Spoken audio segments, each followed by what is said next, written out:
अस्सलाम वालेकुम नाज़रीन, ड्रामा सीरियल सुकून के आने वाली एपिसोड में आप देखेंगे कि शांसी हमदान के रवैये को लेकर बहुत ज्यादा परेशान है। उसको तो ये लगता था कि हमदान सिर्फ उसको अच्छा लाइफस्टाइल देने के लिए टाइम मांग रहा है, लेकिन अब तो हमदान का झूठ भी पकड़ा गया है। जिस तरह वो झूठ बोलकर उसे शॉपिंग मॉल में छोड़ दिया, अब शांसी को ये लगता है कि आखिर कुछ तो ऐसा है जो हमदान छुपाने की कोशिश कर रहा है। वो अपनी माँ से भी यही कहती है, मंगनी सिर्फ लोगों की मौजूदगी में अंगूठी पहनाने का नाम नहीं है। अगर दिलों में एहसास और एक दूसरे के लिए प्यार ही ना हो तो ऐसी मंगनी का कोई फायदा नहीं। तो उसकी माँ कहेगी कि बेटा तुम कुछ ज्यादा ही ओवर रिएक्ट कर रही हो, इतना ज्यादा ना सोचो, ऐसा कुछ भी नहीं जैसा तुम सोच रही हो। तो दूसरी तरफ आप देखेंगे कि रजा के साथ बिल्कुल वैसा ही हो रहा है जैसा उसने ऐना के साथ किया। जब वो नताशा से मिलने उसके घर जाएगा तो नताशा साफ अल्फाज में इनकार कर देगी और अपनी माँ को कह देगी कि उसे रजा में बिल्कुल भी इंटरेस्ट नहीं, वो उससे मिलना नहीं चाहती। तो जब उसकी माँ आकर इसे कहेगी तो ये बात रजा को बहुत नागवार लगेगी। वो गुस्से से लाल पीला जब घर वापस आएगा तो वो अपनी माँ को कह देगा कि आज जो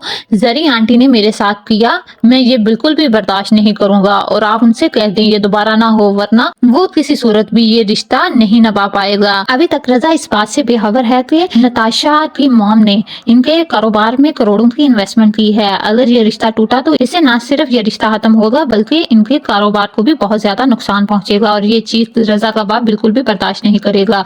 वो रजा को समझाएगा कि उसे बहुत ज्यादा जज्बाती होने की जरूरत नहीं, रिश्तों में इस तरह के उतार चढ़ाव आते रहते हैं। तो दूसरी तरफ ऐना हमदान से कहती है कि वो ये नहीं चाहती थी उसकी वजह से कि और शांसी के तल्लुकात खराब हों। मुझे लगता है कि मुझे ये घर छोड़कर चले जाना चाहिए। तो हमदान ये किसी सूरत भी होने नहीं देगा। हमदान तो उससे प्यार करता है, लेकिन ऐना ये बात मानने को तैयार ही नहीं। उसे ये लगता है कि हमदान जो कुछ भी कर रहा है वो सिर्फ एक हमदर्दी के नाते कर रहा है, लेकिन हमदान तो ऐना को दिल दे बैठा है। लेकिन जल्द ही ऐना को भी हमदान से प्यार हो जाएगा। इस तरह हमदान और ऐना में दिन ब दिन दूरियां खत्म हो जाएंगी। तो दूसरी तरफ अब ड्रामे में एक ट्विस्ट आएगा जहां रजा ऐना को हमदान के घर के करीब देख लेता है। वो ऐना को उधर देखकर बहुत ज्यादा हैरान हो जाएगा और इस चीज का जिक्र वो हमदान से भी करेगा कि उसने ऐना को देखा है, लेकिन हमदान तब तो उस बात को टाल देगा। लेकिन जल्द ही हमदान और ऐना की हकीकत सबके सामने आने वाली है, क्योंकि अब हमदान ज्यादा देर इस हकीकत को छुपा नहीं पाएगा।